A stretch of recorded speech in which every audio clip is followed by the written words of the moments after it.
Hello नमस्कार, कैसे हैं आप सब। उम्मीद करता हूँ कि आप ठीक होगे और आपकी पढ़ाई बढ़िया चल रही होगी। तो हम संत संप्रदाय अपना टॉपिक कर रहे थे, संत संप्रदाय, जिसमें हम सैगुण भक्ति धारा कल पढ़ चुके हैं। सैगुण भक्ति धारा हम कल पढ़ चुके हैं और आज से हम निर्गुण भक्ति धारा के जो प्रमुख संत हैं अपने उनको पढ़ेंगे। ठीक है। तो आज से हम निर्गुण भक्ति धारा पढ़ेंगे। मैंने आपको कल क्या बताया था? मैंने आपको कल बताया था कि वैष्णव और शैव उपासक थे, उनकी उपासना पद्धति के आधार पर उनको दो भागों में बांटा गया था। एक तो सैगुण भक्ति संप्रदाय और दूसरा निर्गुण भक्ति संप्रदाय। तो सैगुण भक्ति संप्रदाय में क्या था? इसमें ईश्वर को सर्वस्व मानकर ईश्वर की मूर्ति की पूजा की जाती है। ठीक है। सैगुण भक्ति धारा में क्या था?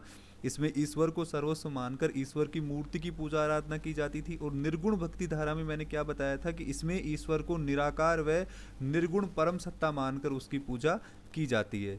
ठीक है। तो आज से हम निर्गुण भक्ति धारा के जो संत हैं उनको देखेंगे। तो निर्गुण भक्ति धारा में क्या था? निर्गुण भक्ति धारा में ईश्वर को निर्गुण निराकार मानकर उसकी आराधना करने वाले भक्तों के समुदाय निर्गुण उपासक और निर्गुण समुदाय कहलाते हैं। राजस्थान में आज भी ऐसे विभिन्न समुदाय हैं। ठीक है। तो ईश्वर को ये निर्गुण निराकार मानते हैं और उनकी भक्ति आराधना करते हैं। राजस्थान में ऐसे कौन कौन से समुदाय है, संप्रदाय है, वो आज हम देखेंगे। तो इसमें सबसे इम्पोर्टेंट आता है जसनाथी संप्रदाय। जसनाथी संप्रदाय, तो जसनाथी संप्रदाय के जो प्रवर्तक थे वो थे जसनाथ जी। ठीक है। जसनाथी संप्रदाय के प्रवर्तक थे वो थे जसनाथ जी। इनका जन्म 1482 को हुआ था। ठीक है। इनका जन्म 1482 को कतरियासर बीकानेर में हुआ था। आपको एक एक जो मैंने लिख रखा है एक एक चीज़ पे ध्यान देना है। ठीक है। तो इनकी माता का नाम था रूपा दे और इनके पिता का नाम था श्री हमीर जी जाट। इनके पिता का नाम क्या था? श्री हमीर जी जाट। और इनका जन्म कहाँ पर? कतरियासर बीकानेर में हुआ था। और इनके बचपन का नाम था जसवंत। इनके बचपन का नाम क्या था? जसवंत था। और गुरु गोरखनाथ जी इसके पंथ में ये दीक्षित हुए थे और गोरखनाथ जी ने ही इनका नाम जसनाथ रखा था। ठीक है। गोरखनाथ जी ने ही इनका नाम जसनाथ रखा था क्योंकि उनके पंथ से दीक्षित हुए थे। ठीक है। और इनके प्रारंभिक अनुयायी कौन थे? हारोजी और जियोजी। हारोजी और जियोजी इनके प्रारंभिक अनुयायी थे। ठीक है। हारोजी और जियोजी इनके प्रारंभिक अनुयायी थे। और 24 वर्ष की अवस्था में इन्होंने 1506 में कतरियासर बीकानेर में जीवित समाधि ली थी। ठीक है। इनके उपदेश कहाँ संग्रहित हैं? तो इनके उपदेश सिंभुदड़ा और कोंडा ग्रंथ में संग्रहित हैं। इनके जो उपदेश हैं वो सिंभुदड़ा और कोंडा ग्रंथ में संग्रहित है। और मुख्यतः इनके जो अनुयायी हैं वो जाट वर्ग होता है। इनके जो अनुयायी है वो जाट वर्ग इनके मुख्यतः अनुयायी होते हैं। ठीक है। जाट वर्ग के अनुयायी है। और इस संप्रदाय के जो प्रमुख संत हैं वो कौन कौन है? इस संप्रदाय के जो प्रमुख संत रहे हैं वो है लालनाथ जी, चोखननाथ जी और सवाई दास जी इस संप्रदाय के प्रमुख संत हैं। और दिल्ली सुल्तान सिकंदर लोदी इनसे काफ़ी प्रभावित थे और इन्होंने कतरियासर में इनको भूमि दान में दी थी और इसी भूमि पर उन्होंने जीवित समाधि ली थी। ठीक है। तो दिल्ली सुल्तान सिकंदर लोदी ने इन्हें कतरियासर में भूमि प्रदान की थी। ठीक है। और सिद्ध रुस्तम जी ने इस संप्रदाय को पूरे भारत में फैलाया। तो जसनाथी संप्रदाय को पूरे भारत में किसने फैलाया था? सिद्ध रुस्तम जी ने। अब इनकी मंगेतर भी थी कौन? कालल दे। ठीक है। अगर आपसे पूछे कि जसनाथ जी की मंगेतर का नाम क्या था? कालल दे। तो कालल दे ने भी यहीं कतरियासर में जीवित समाधि ली थी। ठीक है। कालल दे ने भी कतरियासर में जीवित समाधि ली थी। और इनकी प्रमुख जो पीठ है वो कहाँ पर है? कतरियासर बीकानेर में है।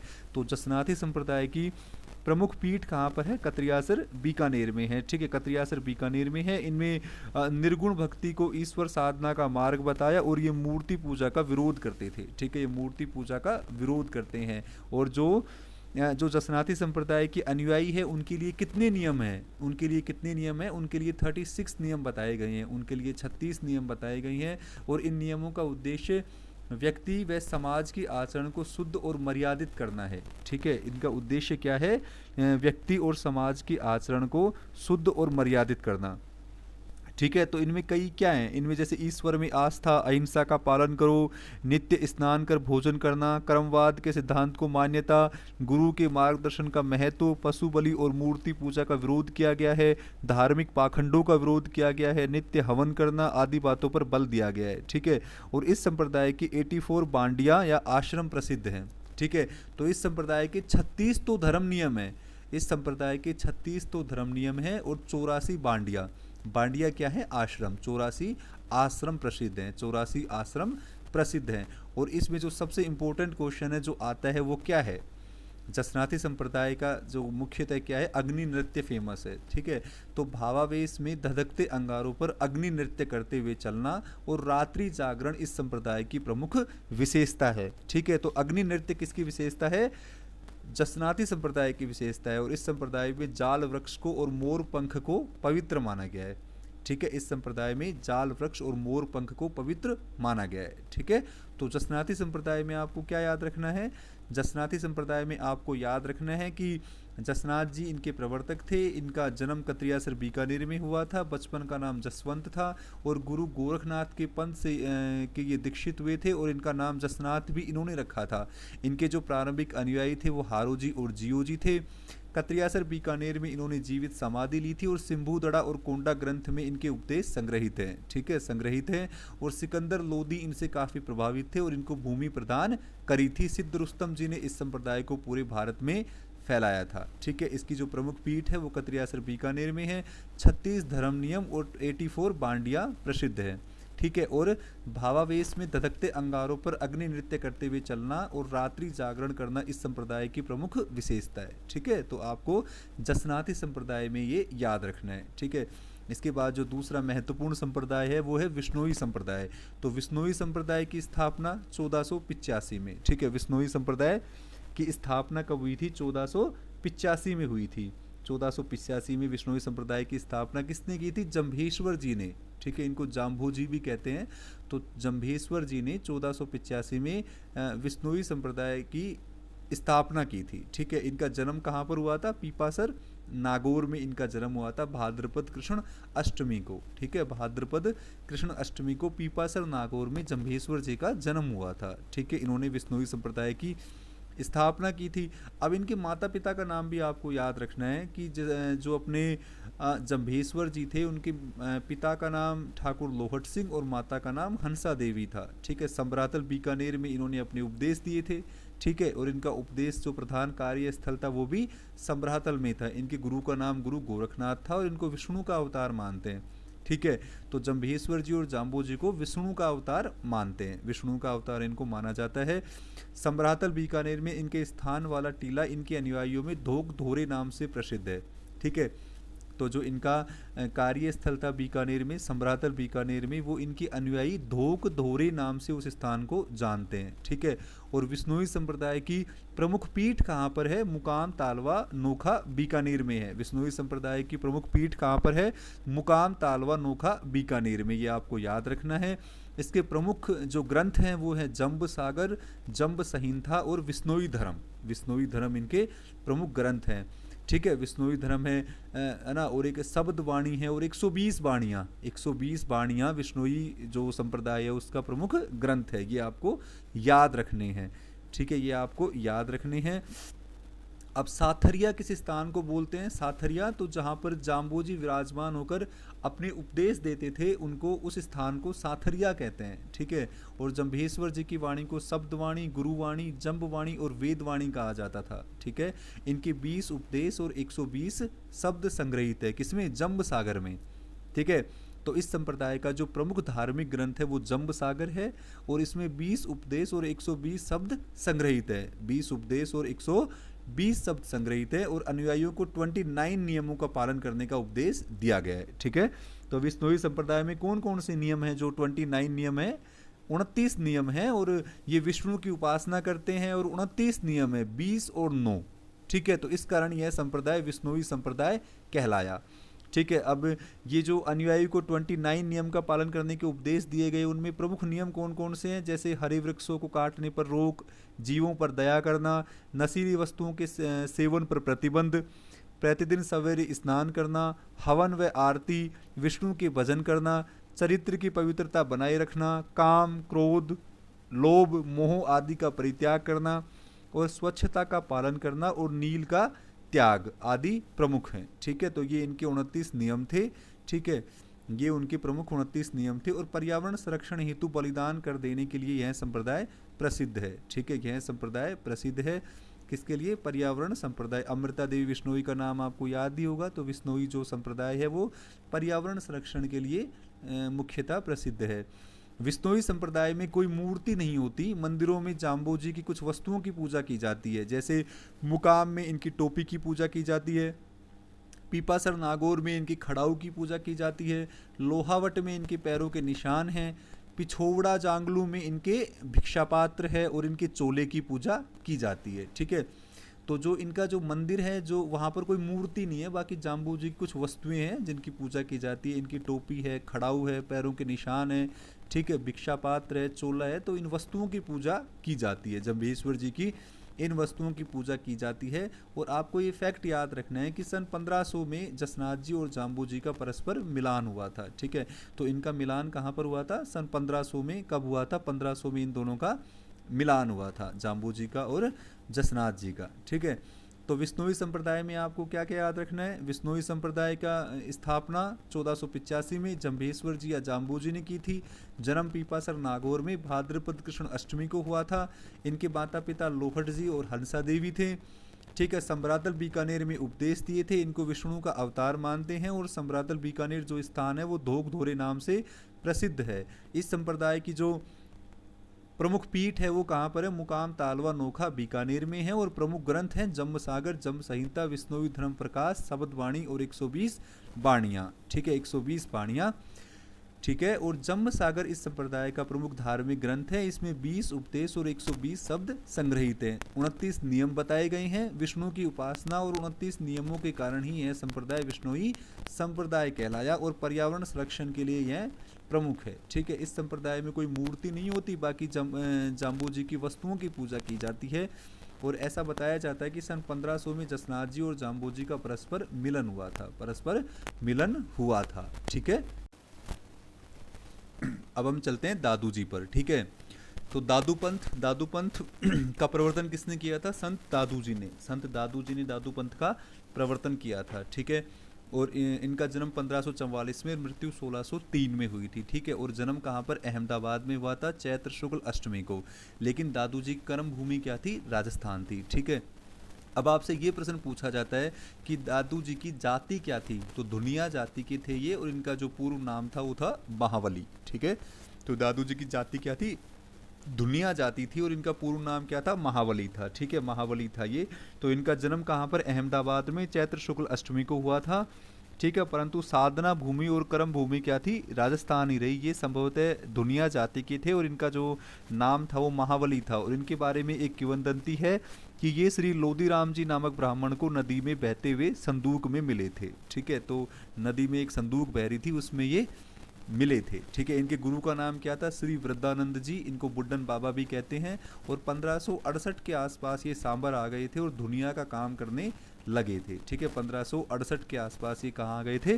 सांबर आ गए थे, और वहाँ पर दुनिया का काम करने लगे और जनसाधारण को अपने उपदेश देने लगे थे। ठीक है, तो जो जिस स्थान पर ये उपदेश देते थे, ठीक है, उस स्थान को अलख दरीबा कहते हैं, अलख दरीबा। ठीक है, अलख दरीबा, और उसको चौगान भी कहा जाता था। ठीक है, तो दादू जी जहाँ पर बैठकर उपदेश देते थे उस स्थान को अलख दरीबा या फिर चौगान कहा जाता है। उस स्थान को अलख दरीबा या चौगान कहा जाता है। ठीक है, ये आपको याद रखना है।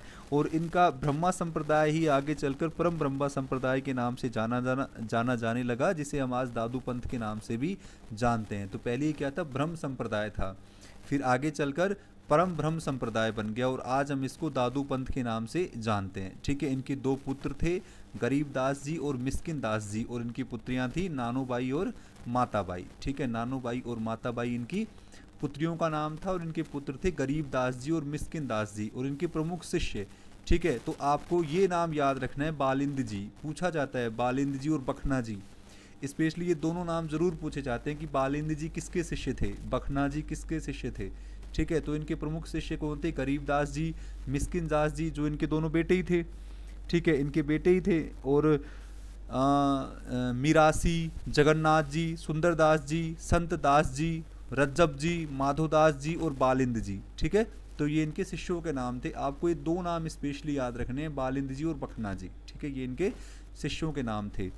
ठीक है, बाकी इनके दो पुत्र थे, उनके नाम तो गरीब दास जी और मिस्किन दास जी थे, और नानोबाई और माताबाई इनकी पुत्रियों के नाम थे, जिनको शोभा कंवरी व रूप कंवरी भी कहीं कहीं नाम मिलता है। ठीक है। बाकी आपको नानो बाई और माता बाई, इनको जो राजस्थान हिंदी ग्रंथ अकादमी की किताब है उनमें क्या लिखा हुआ है, शोभा कंवरी और रूप कंवरी भी इनका नाम लिखा गया है, ठीक है। तो ये आपको याद रखना है। अब जो इनके उपदेश थे वो दादू की वाणी और दादू जी का दोहा में संग्रहित है, ठीक है। दादू जी के उपदेश की लेखन भाषा सरल थी, मिश्रित भाषा थी, उसको सदुकड़ी भाषा बोलते हैं, ठीक है। सदुकड़ी भाषा बोलते हैं। तो आपको याद रखना है कि किस भाषा में थे, सदुकड़ी भाषा में थे, ठीक है। तो दादू जी के उपदेशों व लेखन की भाषा सरल हिंदी मिश्रित सदुकड़ी भाषा थी, ठीक है, सदुकड़ी भाषा थी। तो इनकी भाषा कौन सी थी, सदुकड़ी, ठीक है। दादू खोल या दादू पाल की तो ज्येष्ठ कृष्ण अष्टमी को 59 वर्ष की आयु में 1603 में नारायण के पास बहराणा पहाड़ी पर स्थित गुफा में इन्होंने जीवित समाधि ली थी, ठीक है। और संत दादू को राजस्थान का कबीर भी कहा जाता है, संत दादू को राजस्थान का कबीर कहते हैं। और दादू जी के प्रसिद्ध शिष्य राघव दास जी ने अपनी रचना भक्तमाल में दादू जी के 52 शिष्यों के नाम का उल्लेख किया है, ठीक है। तो इनके कितने शिष्य थे, 52 शिष्य थे, जिनको दादू के 52 स्तंभ भी कहा जाता है, ठीक है। तो दादू जी के जो 52 प्रमुख शिष्य थे उनको दादू पंथ के 52 स्तंभ कहा जाता है। और इनकी जो प्रमुख पीठ है वो कहाँ पर है, नारायणा में है, ठीक है। नारायणा में इनकी प्रमुख पीठ है, ठीक है। नारायणा में इनकी प्रमुख पीठ है। अब देखो, सांबर में ये 6 वर्ष आवास के बाद दादू जी 1575 में 25 शिष्यों के साथ कहाँ पर आ गए, आमेर में आ गए, ठीक है। हमने देखा कि पहले सांबर आए थे, अहमदाबाद से कहाँ आए थे, सांबर आए थे। अब सांबर में ये 6 वर्ष रहे और उसके बाद ये अपने 25 शिष्यों के साथ कहाँ आ गए, आमेर आ गए। 14 वर्ष यहाँ पर रहे। तो जब आमेर में ये थे तो इनकी सत्संग की जो प्रसिद्धि थी वो सम्राट अकबर तक पहुंच गई थी, ठीक है। और 1585 में सम्राट अकबर ने इनको फतेहपुर सीकरी बुलाया, ठीक है। और ये सम्राट अकबर के साथ इन्होंने 40 दिन तक सत्संग किया, ठीक है, 40 दिन तक सत्संग किया। तो दादू पंथ के जो सत्संग है वो अलग दरीबा कहलाते हैं, ठीक है, अलग दरीबा कहलाते हैं। तो आपको ये याद रखना है, ये प्रश्न भी आता है कि मतलब कौन से संत गए थे अकबर के बुलाने पर, तो संत दादू गए थे, ठीक है। तो सांबर में 6 वर्ष आवास के बाद दादू जी 1575 में अपने 25 शिष्यों के साथ कहाँ आ गए, आमेर आ गए। यहाँ वे 14 वर्ष तक रहे। इनके सत्संग की प्रसिद्धि सम्राट अकबर तक पहुँच जाने के कारण अकबर ने इन्हें सत्संग हेतु फतेहपुर सीकरी बुलाया और सन 1585 में वहाँ गए और 40 दिन तक सम्राट अकबर के साथ इन्होंने सत्संग किया, 40 दिन तक सत्संग किया। और उनके सत्संग का जो स्थान है वो अलग दरीबा कहलाता है, ठीक है। अब बाद में दादू पंथ की मुख्यतः 5 शाखाएं बट गई थी, 5 शाखाएं बट गई थी। तो कौन कौन सी शाखाएं थी, खालसा, विरक्त, उत्तरादे, खाकी और नागा, ठीक है, खाकी और नागा, ठीक है। ये दादू पंथ की 5 शाखाएं हैं। तो खालसा में क्या था, खालसा में जो गरीबदास जी थे इनके शिष्य, तो गरीबदास जी की आचार्य परंपरा से संबंध साधु थे जो मुख्य पीठ नारायणा में रहते हैं, ठीक है। विरक्त में विरक्त साधु कौन थे, तो विरक्त साधु वे थे जो अकेले या फिर मंडली में घूमते फिरते रहकर गृहस्थियों को दादू धर्म का उपदेश देते थे, ठीक है। ये या तो अकेले घूमते थे या फिर मंडली बनाकर घूमते थे और जो गृहस्थ लोग थे उनको दादू धर्म का उपदेश देते रहते थे, ठीक है। उत्तरादे या स्थानधारी कौन थे, जो राजस्थान छोड़कर उत्तरी भारत में चले गए थे। ये हरियाणा और पंजाब में मुख्यतः थे और इनके संस्थापक दादू के शिष्य बनवारी दास जी या फिर बनारसी दास जी थे। इन्होंने रतिया में अपनी गद्दी स्थापित की थी, ठीक है। और खाकी कौन थे, खाकी जो शरीर पर भस्म लगाते थे, बड़ी बड़ी जटाएं रखते थे, खाकी वस्त्र पहनते थे और छोटी छोटी टुकड़ियों में घूमते थे, ठीक है। और नागा साधु कौन थे, नागा साधु भाई सबसे पहले तो नागा इसके प्रवर्तक कौन थे, बड़े सुंदरदास जी थे। दादू के 2 शिष्य थे, एक तो छोटे सुंदरदास और एक बड़े सुंदरदास, ठीक है। तो जो नागा पंथ का प्रवर्तन किसने किया था, बड़े सुंदरदास जी ने किया था। नागा साधु वैरागी होते हैं, नग्न रहते हैं, शस्त्र रखते हैं, ठीक है। और नागा साधु जयपुर राज्य में दाखिला सैनिक रूप में काम करते थे और सवाई जयसिंह ने इनके शस्त्र रखने पर रोक लगा दी थी, ठीक है। तो नागा साधु कौन थे, ये नग्न रहते थे और अपने पास शस्त्र रखते थे, ठीक है। दादू जी के 52 शिष्य रहे हैं जिनको इनके 52 स्तंभ कहते हैं, जिनको इनके 52 स्तंभ कहा गया है।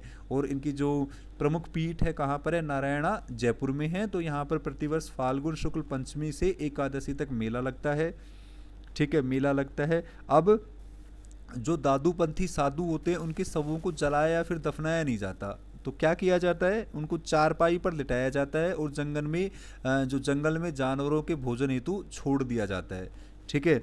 जंगल में बस ऐसे चारपाई पर लिटाकर और जानवरों के लिए छोड़ दिया जाता है। ठीक है, कि दादू पंथ की एक विशेषता है। ठीक है, कि इनके शवों को जलाया और दफनाया नहीं जाता। ठीक है, तो आपको क्या क्या याद रखना है दादू जी में? दादू पंथ का प्रवर्तन किसने किया था? संत दादू ने किया था। कर्म भूमि राजस्थान थी, इनकी जाति धुनिया और इनका नाम महावली था। ठीक है, इनके गुरु का नाम वृद्धानंद जी, इनको बुड्ढन बाबा भी कहते हैं। ठीक है, और ये सांभर आ गए थे पहले, और इनके जो उपदेश का स्थान था वो अलग दरीबा था। इनके पुत्र मिस्किन दास जी और गरीब दास जी, और पुत्रियां नानोबाई और माताबाई, और इनके ये प्रमुख शिष्य भी थे। ठीक है, दादू खोल और दादू पाल की, जहाँ पर इन्होंने जीवित समाधि ली थी, और इनको राजस्थान का कबीर भी कहते हैं। ठीक है, इनको राजस्थान का कबीर कहते हैं। इनकी प्रमुख पीठ कहाँ पर है? नारायणपुरा जयपुर में है। ठीक है, नारायणपुरा जयपुर में है। जब ये सांबर से आमेर आए तो इनकी सत्संग की प्रसिद्धि सम्राट अकबर को पता लगी, और अकबर ने इनको 1585 में फतेहपुर सीकरी बुलाया अपने पास सत्संग करने के लिए, और ये 40 दिन तक इन्होंने सम्राट अकबर के साथ सत्संग किया। ठीक है, दादू पंथ विभिन्न 5 शाखाओं में बट गया था: खालसा, विरक्त, उत्तरादि, खाकी और नागा। ठीक है, ये इसकी मुख्य शाखाएं थी। और जो दादू के 52 शिष्य हैं उनको दादू पंथ के 52 स्तंभ भी कहा जाता है। और यहाँ पर नारायणा में मेला लगता है, और इनके शवों को दफनाया और जलाया नहीं जाता। ठीक है, तो हमने संत दादू को भी पूरा कर लिया है। इसके बाद हम चलते हैं संत लालदास जी। ठीक है, हम चलते हैं संत लालदास जी। तो लालदासी संप्रदाय, ठीक है, लालदासी संप्रदाय का प्रवर्तन किसने किया था? संत लालदास जी ने किया था। संत लालदास जी ने किया था। और इसका जो मंदिर है वो कहाँ पर, इनका जन्म कहाँ पर हुआ था? धौलीधूप अलवर में। ठीक है, धौलीधूप अलवर में इनका जन्म हुआ था। तो लालदासी संप्रदाय का प्रवर्तन किसने किया था? संत लालदास जी ने। इनका जन्म कहाँ पर? धौलीधूप अलवर में 1540 को हुआ था। ठीक है, इनकी माता का नाम समदा और पिता का नाम श्री चांदमल था, और ये मेव या मुस्लिम जाति के लक्कड़हारे थे। ठीक है, मेव या मुस्लिम जाति के लक्कड़हारे थे। ठीक है, मेव और मुस्लिम जाति के लक्कड़हारे थे। और तिजारा के मुस्लिम संत गद्दन चिश्ती गद्दाम से इन्होंने दीक्षा ली थी। ठीक है, गद्दन, तो इनके गुरु का नाम क्या था? गद्दन चिश्ती, या फिर इनको गद्दाम भी कहते हैं। इनकी मृत्यु कहाँ पर? नंगला गांव, भरतपुर रियासत में इनकी मृत्यु हुई थी। और जन्म कहाँ पर हुआ था? धौलीधूप अलवर में। और इनकी समाधि कहाँ पर है? शेरपुर गांव अलवर में इनकी समाधि है। ठीक है, इनकी समाधि है। मेव जाति जो मुस्लिम होती है वो इनके अनुयायी होते हैं। और शेर और धौलीधूप अलवर में इनके प्रमुख स्थल हैं। यहाँ पर आसीवन मास की एकादशी और महापूर्णिमा को मतलब मेला लगता है। और इस जो संप्रदाय में भिक्षावृत्ति का विरोध किया गया और पुरुषार्थ पर बल दिया गया है। ठीक है, मतलब ये भीख मांग के खाते नहीं थे, भीख मांगने का विरोध किया गया है। और मतलब ये मेहनत करके कमाने पर बल देते थे। ठीक है, इस पंथ में दीक्षा देने की, दीक्षा जब लेते थे तो उसकी भी एक अजीब ही परंपरा है। मतलब इस पंथ में जब दीक्षा देते हुए दीक्षार्थी को काला मुंह कर जूतों की माला पहनाकर गधे पर पीछे मुंह कर बैठाकर गांव के चारों तरफ घुमाया जाता है, जिसके स्मरण मात्र से ही सबके दुख दूर हो जाते हैं। ठीक है, इस पंथ के अनुयायी लालदासी कहलाते हैं। ये मुख्यतः अलवर भरतपुर क्षेत्र में पाए जाते हैं। ठीक है, इस पंथ में ध्यान, योग और समाधि के स्थान पर राम नाम का स्मरण, ईश्वर भक्ति आदि को महत्व दिया गया है। ठीक है, आदि को महत्व दिया गया, और ये भिक्षावृत्ति का विरोध करते हैं। ठीक है, इनके जो ग्रंथ हैं वो हैं कवि लालदास की वाणी और लालदास की चेतावनी। ठीक है, लालदास की चेतावनी। इस पंथ में भिक्षावृत्ति का विरोध किया गया है, पुरुषार्थ पर बल दिया गया है। जो प्रत्येक लालदासी साधु होता है वो स्वयं कमाकर खाता है, किसी पर आश्रित नहीं होता। ठीक है, किसी पर आश्रित नहीं होता। तो ये आपको लालदासी संप्रदाय में याद रखना है।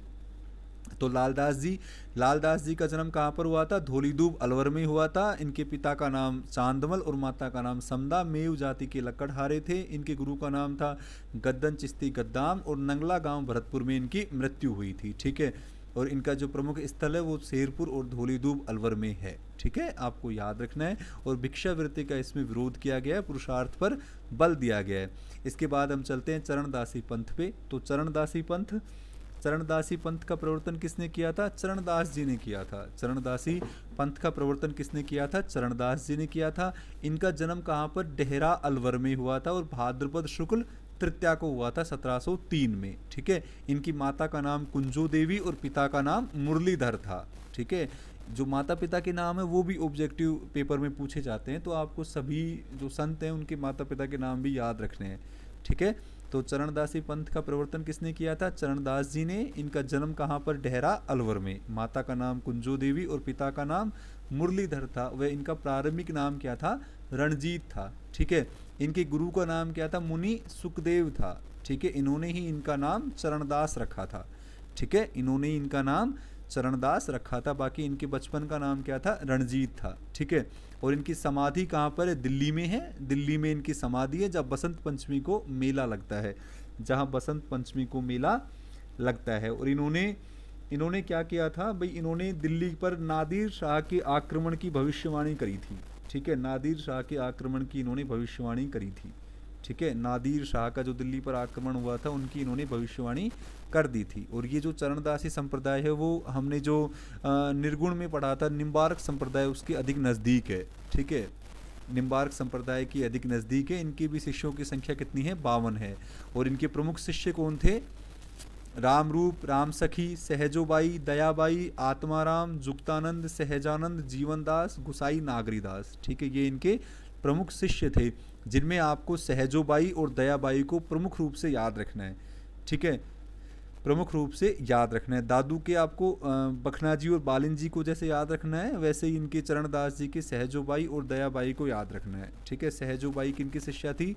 चरणदास जी की। और दयाबाई भी किनकी शिष्या थी? चरणदास जी की थी। अब दयाबाई ने भी एक ग्रंथ की रचना की थी, उस ग्रंथ का नाम था दया बोध।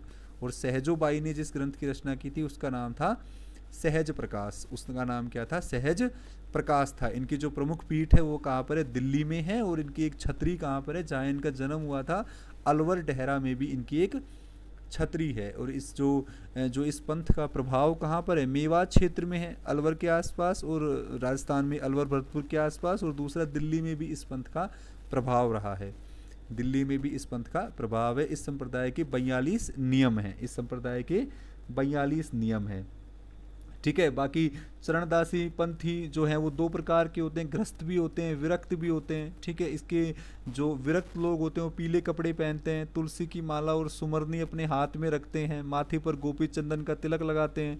जो इनके गृहस्थ अनुयायी होते हैं वो गले में कंठी धारण करते हैं, गोपी चंदन का तिलक लगाते हैं। ठीक है। तो मेवात क्षेत्र में ये मुख्यतः प्रसिद्ध है। दिल्ली में भी है। और इसके जो चरणदास जी हैं, चरणदासी पंथ के 42 नियम हैं। कितने नियम हैं? 42 नियम हैं।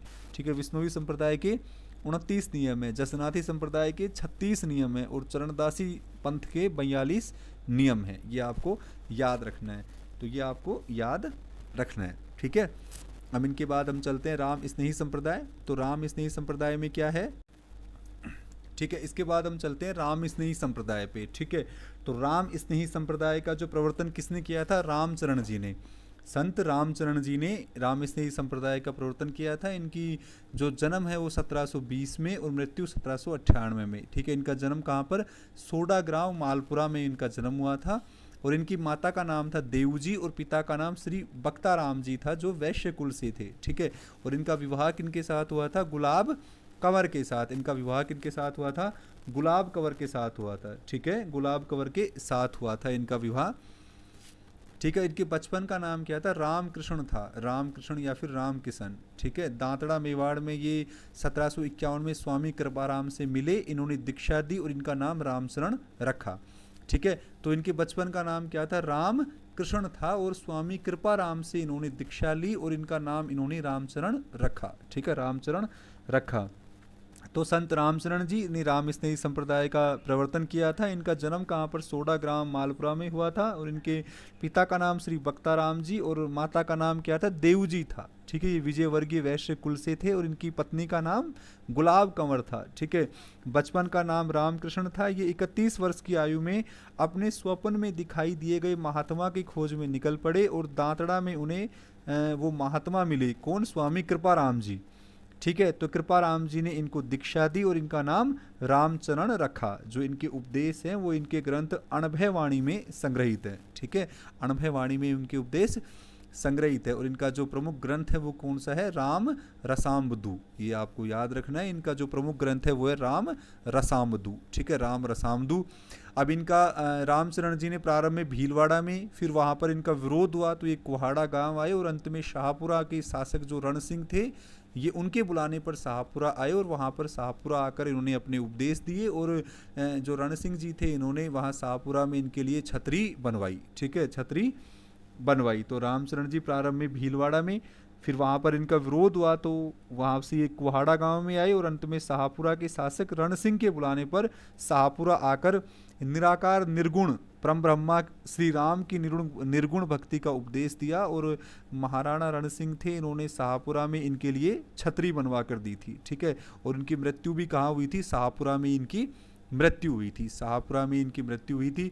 अब शाहपुरा स्थित प्रधान पीठ जो राम द्वारे, वहाँ पर चैत्र कृष्ण प्रतिपदा से चैत्र कृष्ण पंचमी तक फूल डोल उत्सव मनाया जाता है, जिसे पुष्प डोलोत्सव भी कहते हैं। ठीक है, तो ये आता है फूल डोल उत्सव कहाँ का है? तो शाहपुरा भीलवाड़ा का प्रसिद्ध है।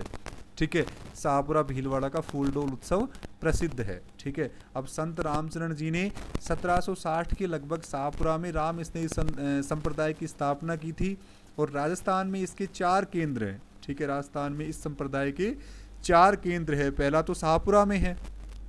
पहला कहाँ पर है? पहला केंद्र कहाँ पर है? शाहपुरा में। दूसरा रैण नागौर में है। तीसरा सिंगथल बीकानेर में है, और चौथा खेड़ापा जोधपुर में है। अब हमें ये जो चारों केंद्र है वो अलग से पढ़ने हैं, और इनके जो प्रमुख प्रवर्तक हैं उनके नाम भी याद रखने हैं। ठीक है, तो संत रामचरण जी ने राम स्नेही संप्रदाय की स्थापना कहाँ पर की थी? शाहपुरा में की थी। ठीक है, और राजस्थान में इसके 4 प्रमुख केंद्र हैं। पहला कहाँ पर है? शाहपुरा में। दूसरा रैण नागौर में। तीसरा सिंगथल बीकानेर, और चौथा खेड़ापा जोधपुर में प्रमुख केंद्र है इनका। ठीक है, अब जो शाहपुरा शाखा के जो प्रवर्तक थे वो तो स्वयं रामचरण जी थे। ठीक है, खेड़ापा जो जोधपुर शाखा के प्रवर्तक कौन थे? श्री रामदास जी थे। सिंगथल शाखा बीकानेर के प्रवर्तक कौन थे? श्री हरिराम दास जी थे। और जो रैण शाखा है उसके प्रवर्तक कौन थे? श्री दरियाव जी थे। ठीक है, श्री दरियाव जी थे, आपको याद रखना है। और अब हम इंडिविजुअल इन पंथ को पढ़ लेते हैं। ठीक है, तो आपको इनके प्रवर्तक का नाम अलग अलग याद रखना है। ठीक है, शाहपुरा के रामचरण जी, खेड़ापा जोधपुर के श्री रामदास जी, सिंगथल बीकानेर के हरिराम दास जी, और रैण शाखा के श्री दरियाव जी। ठीक है, श्री दरियाव जी। ठीक है, तो शाहपुरा शाखा हमने राम स्नेही संप्रदाय में पढ़ लिए। ठीक है, अब इसके बाद में आएगा रैण शाखा। तो रैण शाखा के प्रवर्तक कौन थे? संत दरियाव जी। ठीक है, इनका जन्म कहाँ पर? जैतारण ब्यावर में इनका जन्म हुआ था। इनकी माता का नाम गीगाबाई और पिता का नाम श्री भांजी था, और इनके गुरु का नाम पेमदास था। इनकी मृत्यु कहाँ पर? रैण नागौर में हुई थी। ठीक है, इनकी मृत्यु कहाँ पर? रैण नागौर में हुई थी। और प्रमुख पीठ कहाँ पर है? रैण मेड़ता नागौर में है। ठीक है, तो आपको मुख्यतः ये याद रखना है कि जो राम स्नेही संप्रदाय की रैण शाखा है दरियापंथ, उसके प्रवर्तक कौन थे? संत दरियाव जी थे। और इसकी जो प्रमुख पीठ है वो कहाँ पर है? रैण मेड़ता नागौर में है। रैण मेड़ता नागौर में है। ठीक है, अब सिंगथल शाखा। तो सिंगथल शाखा के जो प्रवर्तक थे वो कौन थे? संत हरिराम दास जी थे। ठीक है, और सिंगथल कहाँ पर है? इनका जन्म बीकानेर में हुआ था। ठीक है, इनका जन्म बीकानेर में हुआ था। तो राम स्नेही संप्रदाय की सिंगथल बीकानेर शाखा के प्रवर्तक कौन थे? संत हरिराम दास जी थे, और इनका जन्म कहाँ पर? सिंगथल बीकानेर में हुआ था। ठीक है, ये इनके माता पिता का नाम था, और इनके गुरु का नाम क्या था? संत जयमल दास जी। ठीक है, संत जयमल दास जी था। और इनकी जो प्रमुख कृति है वो कौन सी है? घाघर निशानी। ठीक है, घाघर निशानी इनकी प्रमुख कृति है। और प्रमुख पीठ कहाँ पर है? सिंगथल बीकानेर में है। ठीक है, सिंगथल बीकानेर में है। और राम स्नेही संप्रदाय की खेड़ापा शाखा, खेड़ापा कहाँ पर है? जोधपुर में है। और खेड़ापा शाखा के प्रवर्तक कौन थे? संत रामदास जी थे। इनके गुरु का नाम संत श्री हरिराम दास जी था। ठीक है, और इनकी मृत्यु कहाँ पर? खेड़ापा जोधपुर में हुई थी। इनकी माता का नाम अणभी और पिता का नाम शार्दुल जी था। ठीक है, तो राम स्नेही संप्रदाय के खेड़ापा जोधपुर शाखा के प्रवर्तक कौन थे? संत हरिराम दास जी थे। संत हरिराम दास जी थे। ठीक है, तो ये हमने देख लिए हैं कि इनके प्रवर्तक जो 4 केंद्र है शाहपुरा, तो शाहपुरा के प्रवर्तक कौन थे? रामचरण जी थे, है ना। रैण शाखा, तो रैण शाखा के प्रवर्तक कौन थे? संत दरियाव जी थे। सिंगथल बीकानेर के प्रवर्तक कौन थे? संत हरिराम दास जी थे। खेड़ापा जोधपुर के संत श्री रामदास जी थे। ठीक है, संत श्री रामदास जी थे। अब इसके बाद हम चलते हैं निरंजनी संप्रदाय। ये अलग संप्रदाय है चारों केंद्र से। तो निरंजनी संप्रदाय के प्रवर्तक कौन थे? संत हरिदास जी थे, और इनका जन्म कहाँ पर? डीडवाना नागौर में कापड़ोद गांव में हुआ था। ठीक है, और इनकी मृत्यु कहाँ पर? गाडा डीडवाना में हुई थी। ठीक है, इनकी मृत्यु गाडा डीडवाना में। तो निरंजनी संप्रदाय के प्रवर्तक कौन थे? संत हरिदास जी थे। इनका जन्म कहाँ पर? डीडवाना नागौर में हुआ था, और मृत्यु कहाँ पर? गाडा डीडवाना में। ठीक है, और ये जो हरिदास जी थे, इनका मूल नाम क्या था? हीरा सिंह सांखला। हीरा सिंह सांखला इनका नाम था, और ये प्रारंभ में लूटमार करते थे। पहले ये क्या थे? लूटमार करते थे। और गाडा, गाडा कौन था? इनका एक सेवक था, गाडा बिदानी। इनके नाम पर ही इन्होंने इसका क्षेत्र गाडा डीडवाना रखा था। ठीक है, गाडा, गाडा नाम रखा था। और गाडा में इनकी जो समाधि और प्रमुख पीठ भी यहीं स्थित है। इनकी प्रमुख पीठ भी यहीं स्थित है। ठीक है, तो निरंजनी संप्रदाय के प्रवर्तक कौन थे? संत हरिदास जी थे, और इनकी जो पीठ है वो कौन सी है? गाडा डीडवाना नागौर में है। ठीक है, अब हम एक बार अलग से देख लेते हैं जो हमने संप्रदाय पढ़े थे। राम स्नेही संप्रदाय, तो राम स्नेही संप्रदाय के प्रवर्तक कौन थे? संत रामचरण जी थे, और इनकी जो प्रमुख पीठ है वो शाहपुरा भीलवाड़ा में है। दरियापंथ रैण शाखा के प्रवर्तक कौन थे? संत दरियाव जी थे, और इनकी जो प्रमुख पीठ है वो कहाँ पर है? रैण मेड़ता नागौर में है। सिंगथल शाखा, तो सिंगथल शाखा के प्रवर्तक कौन है? संत श्री हरिराम दास जी हैं, और इनकी जो स्थान है वो कहाँ पर है? सिंगथल बीकानेर में है। सिंगथल बीकानेर में है। और खेड़ापा शाखा कहाँ पर है? जोधपुर में है। खेड़ापा जोधपुर में। इनके प्रवर्तक कौन थे? संत श्री रामदास जी थे। तो आपको ये टेबल याद करनी है, आपको ये टेबल याद करनी है। इसमें से ही सवाल पूछ लिए जाते हैं कि राम स्नेही संप्रदाय, रामचरण जी, शाहपुरा भीलवाड़ा, ये बहुत इंपॉर्टेंट है, तो आपको ये याद रखनी है। ठीक है, तो आज के लिए हम इतना ही करते हैं। बाकी हम जो बाकी संत बचे हुए हैं वो हम कल की क्लास में करेंगे। ठीक है, तो आप सबका बहुत बहुत धन्यवाद। अगर आपको क्लास पसंद आ रही है तो आप लाइक और सब्सक्राइब कीजिए। ठीक है, उम्मीद करता हूँ कि आपको समझ में आ रहा होगा। इसी के साथ जय हिंद, जय भारत, गुड नाइट।